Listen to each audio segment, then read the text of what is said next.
माँ को गुस्सा आना चाहिए ना दुशासन पर। बोलो हाँ, पकड़ के 2 थप्पड़ मारना चाहिए था ना गालों में। मूर्ख क्या करता है, भाभी के कपड़े उतार रहा, 2 थप्पड़ जमाते गाल पर। पितामह को गुस्सा नहीं आया, गुस्सा आना चाहिए।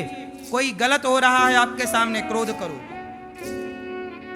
पर जहां क्रोध की जरूरत नहीं है, पत्नी कुछ कह रही है वहां कुछ क्रोध ना करो, माँ कुछ कह रही है वहां क्रोध ना करो, बाप कुछ कह रहा वहां क्रोध ना करो, घर परिवार की बातों में क्रोध ना करो। भाई 2 बात कह दे तो कह दे, काहे को गुस्सा करना, भाई है। पत्नी आज कुछ कह रही है, कह लेने दो, काहे का गुस्सा। जहां गुस्सा करना चाहिए वहां गुस्सा करना धर्म है। फिजूल में गुस्सा मत करिए, फिजूल का गुस्सा क्यों करना, क्यों मेरी मां। तो बताइए क्रोध सही है कि गलत है। ईश्वर ने जो बनाया है सब सही बनाया, आप लोगों ने उसका यूज गलत किया तो आपको गलत लगने लग गई चीजें। ये तो कोई गलत नहीं लगता, गलत तब हो जाती हैं चीजें जब आपका नजरिया बदल जाता है। जो गलत है उसे गलत कहिए, हाँ या ना। इसलिए मेरी माँ, क्रोध बहुत अच्छी चीज है, क्रोध जरूर करना चाहिए। तो बताइए मेरा कहा हुआ समाज के लिए सही था कि गलत था। लिविन में मत रहो बेटा, लिविन में मत रहो। पराई स्त्री पराये पुरुष के संग मत रहो, अपने को किसी के आगे मत परोसो, अपने आप को किसी के आगे मत परोसिए। ये मेरा वक्तव्य सही है कि गलत है। जो कह रहे हैं कि आप कौन होते हैं रोकने वाले, हम कहते हैं आप सब रोकने वाले हैं। कोई भी बच्चा गलत करता हुआ दिखे, आपका धर्म है कि आप उसे समझाओ कि बेटा ये गलत है। अब ये थोड़ी कि भाई आप कौन होते हैं बोलने वाले, नहीं, हम भारत में रहते हैं, हम कोई अमेरिका थोड़ी रहते हैं। हमारे भारत में तो हमारे गांव में कोई बूढ़ा व्यक्ति आ जाता था ना, तो मोहल्ले के बच्चे बैठे रहते थे, लड़का लड़का हम लोग बैठे रहते थे, और गांव का कोई बुजुर्ग आ जाता तो हम लोग खड़े हो जाते थे उस बुजुर्ग के सम्मान में, जबकि वो कोई लगता नहीं था रिश्ते में। कोई लड़का बीड़ी पी रहा था और बूढ़ा आ गया, तुरंत बीड़ी छिपा लेता था, है ना, क्योंकि उस बुजुर्ग के प्रति, उस बड़े के प्रति सम्मान था, इज्जत थी। हम इस भारत में रहते हैं जहां बुजुर्गों का सम्मान होता है। ये थोड़ी कि नहीं जी कोई कुछ कर रहा हो आपको क्या। आज के लड़के तो सिगरेट पी पी के बूढ़ों के मुंह पे धुएं का गुब्बारा फेंक रहे हैं। क्या ये धर्म है? होने दो समाज में गलत फिर। इसलिए बोलना चाहिए, आपको भी बोलना चाहिए, हमें भी बोलना चाहिए। हम सब मिलकर बोलेंगे तब ये कचरा साफ होगा। आप लोग बताओ बोलना सही है कि गलत है? ये लोग कहते हैं कि कोई माई लाइफ माई चॉइस, आप कौन होते हैं? हम क्या उत्तर दें बताओ फिर? आज तो यही है ना मेरी माँ, कौन बोले, सब लोग डरते हैं कौन बोले, कौन मुंह पच्ची करे, माथा पच्ची करे। लेकिन इसी ना बोलने के कारण इतना रायता फैल गया। माताओं के पांव दबाता है आजकल बेटा, अपने माँ बाप के पांव दबाने में शर्म करता है, लेकिन ये दास उन माताओं के पांव दबाता है जिन माओं का कोई हमसे संबंध नहीं है। ये क्या था? ये मेरे बचपन का वही संस्कार था, बड़ों की सम्मान का। ये संस्कार मैंने पाया है, विरासत में पाया है। और आप कहते हो आप कौन होते हो बोलने वाले? क्या करे साहब, वो खून में चला गया है। आक्रांता घुस गए हैं और तू यहाँ नाच गाने में उन्मत्त हो रहा है। चाणक्य ने धनानंद को सचेत किया था, आगाह किया था, जाग जा जाग जा जाग जा। लेकिन धनानंद ने क्या किया? उल्टा चाणक्य का अपमान कर दिया। बाल पकड़ाया, चोटी पकड़ाई, चल बाहर। तब चाणक्य ने कहा भाई मैं तो तेरा भला चाह रहा हूं, इस देश का भला चाह रहा हूं। आक्रांता घुस रहे हैं और तू बलवान राजा है, तू समझदार राजा है, और तू यहाँ वो नाचने वाली नाच रही और ये तू तमाशा देख रहा है। तू राजा ये नचनियों का नाच देखने के लिए बना है क्या, कि जनता की सेवा के लिए बना है? तब चाणक्य ने संकल्प लिया कि चोटी तब बांधूंगा जब ये धनानंद का सर्वनाश कर दूंगा।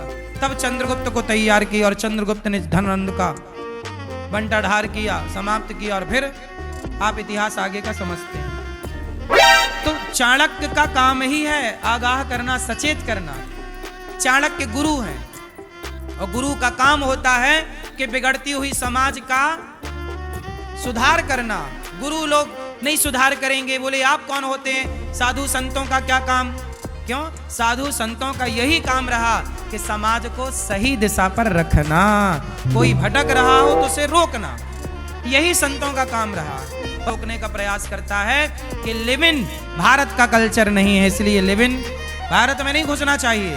पहरेदार हैं हम, इसलिए समय से समझ गए और समझा रहे हैं, तो हमारा लोग विरोध कर रहे हैं। विरोध लिव इन का नहीं कर रहे हैं, विरोध अनिरुद्धाचार्य का कर रहे हैं। बताइए विरोध अनिरुद्धाचार्य का होना चाहिए कि लिव इन का? आप में से कोई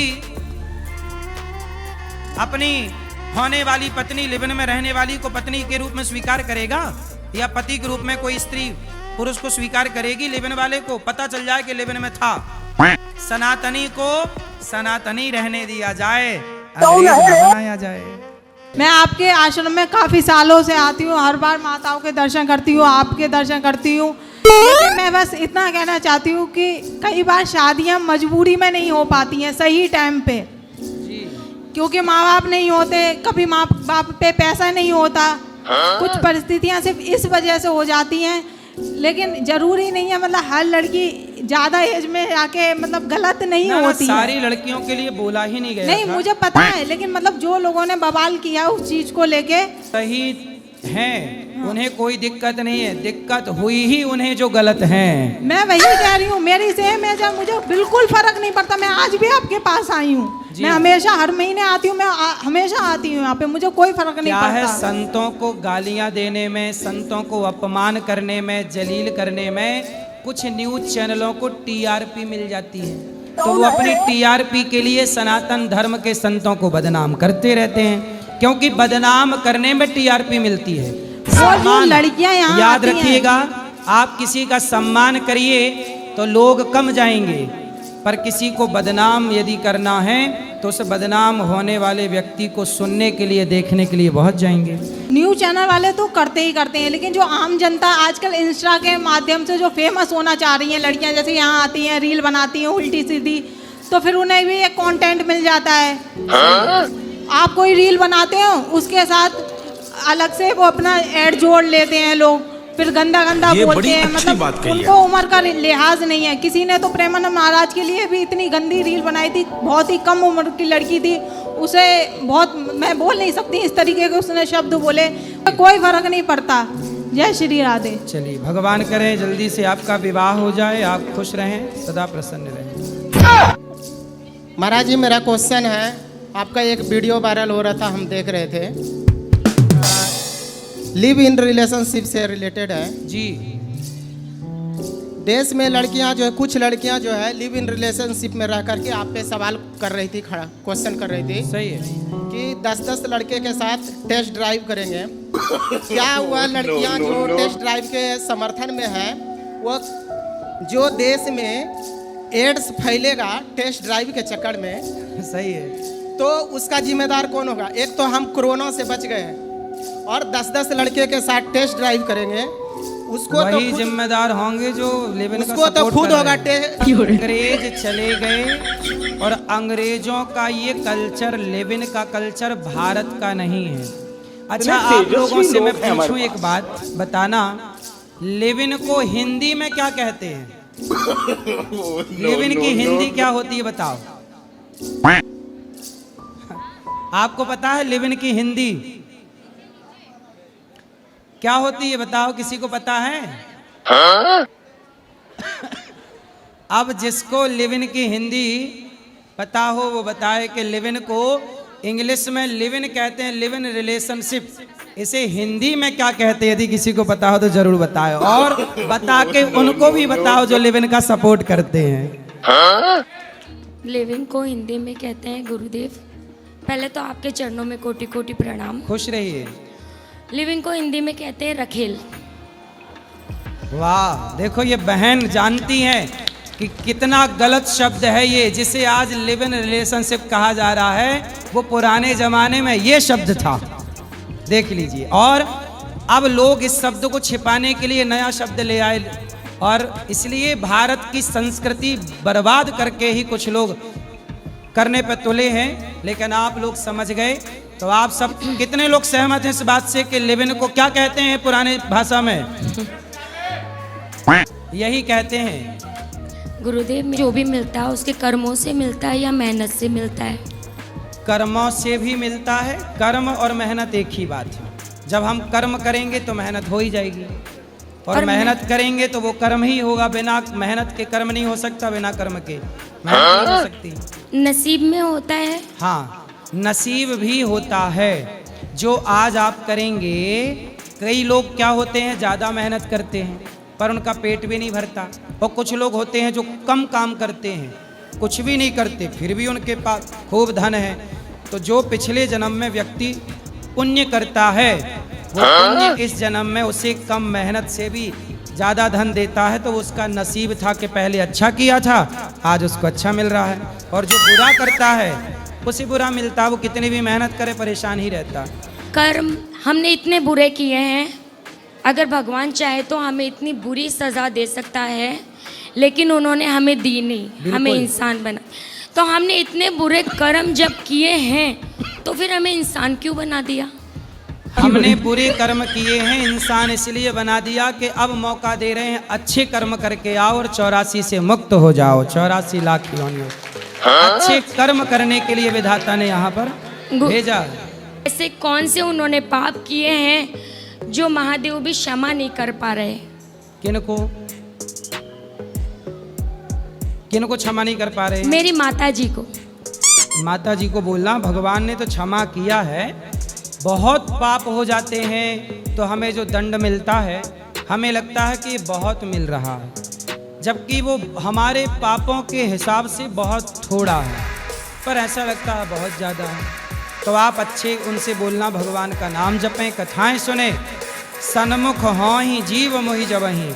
जब व्यक्ति आत्मसमर्पण कर देता है भगवान को, तो वो कितना भी बड़ा पापी हो, उसी समय पापी से पापी भी मुक्त हो जाता है पापों से, भगवान क्षमा कर देते। दो बच्चे तो आपके सामने बैठे हैं। पति कहाँ आपके?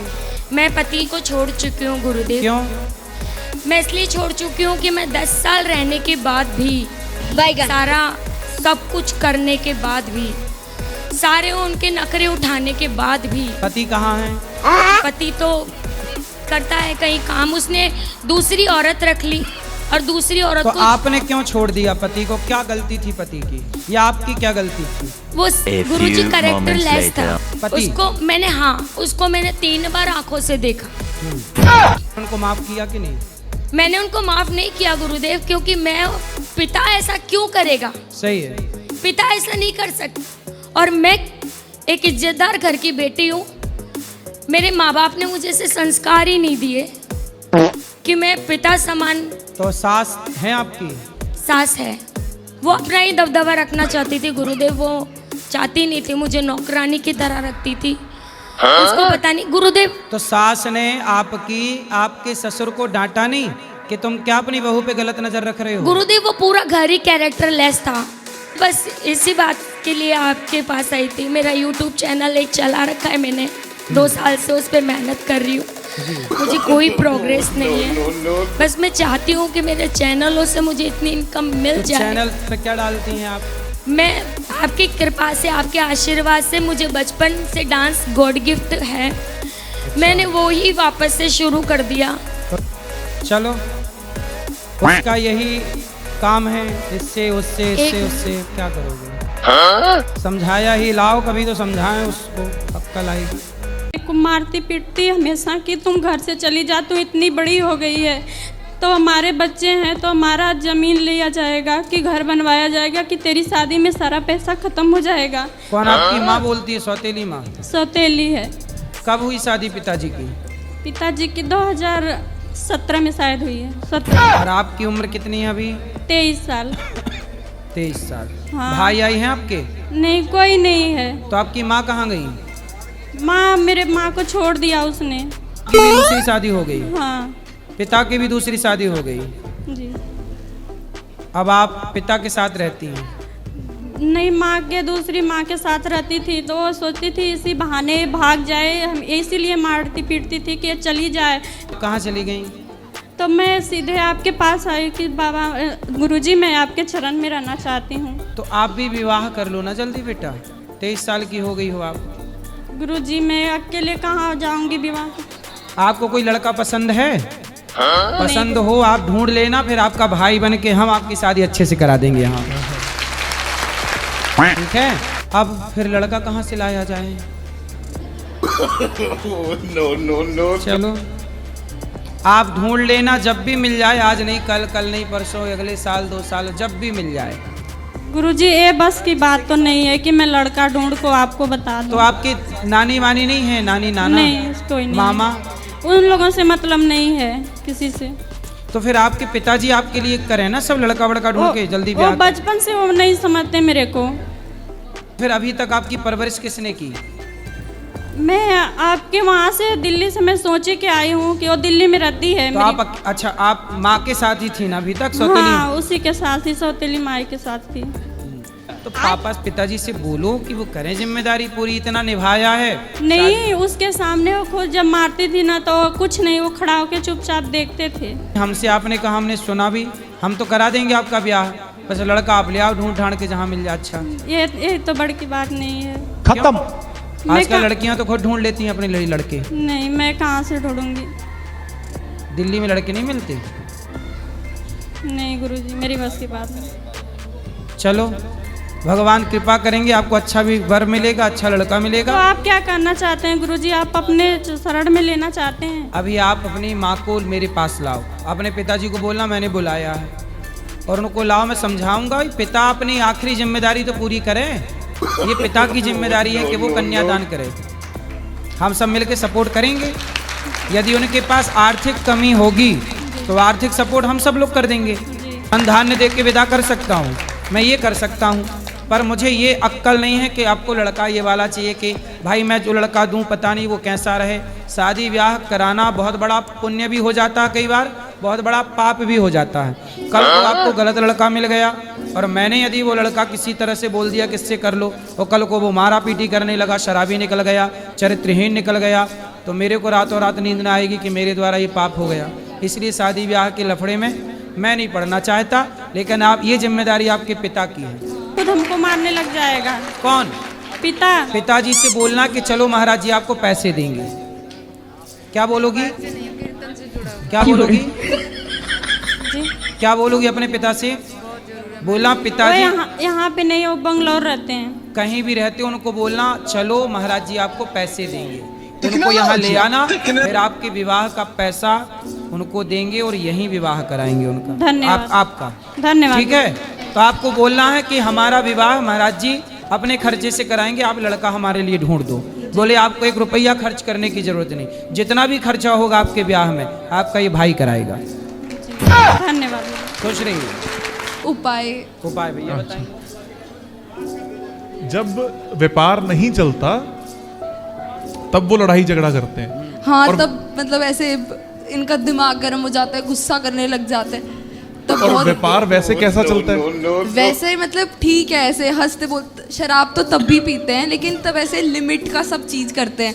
लेकिन जब धंधा बिगड़ जाता है तो बिल्कुल ही बावले से हो जाते हैं वो। और ये धंधा कब बिगड़ता है? मतलब कितना इसका साल में 6 महीने 3 महीने जहां से सूरज उगता है उसके अपोजिट सामने दक्षिण पश्चिम होगा, वहां पर शौचालय होने के कारण ऐसा, और गुस्सा भी आता है। हाँ, गुस्सा भी आता है, मारते हैं बच्चों और महिला को। तो वहीं कहीं आसपास रसोई भी है उसी दिशा में। कहां पर है? आपको आइडिया है कोई अपने दिशाओं का? सूरज राधे राधे गुरु। राधे राधे। उनकी रसोई और टॉयलेट पास है बिल्कुल। यही मैंने कहा ना कि उसी दिशा में रसोई और उसी दिशा में शौचालय होगा। तो ये कौन सी दिशा में है? कुछ आइडिया लग रहा है आपको? ये नहीं पता। नहीं। क्यों भैया आप लोग सूर्य भगवान को जलवन नहीं चढ़ाती हो? सूर्य भगवान को जल नहीं चढ़ाती हो?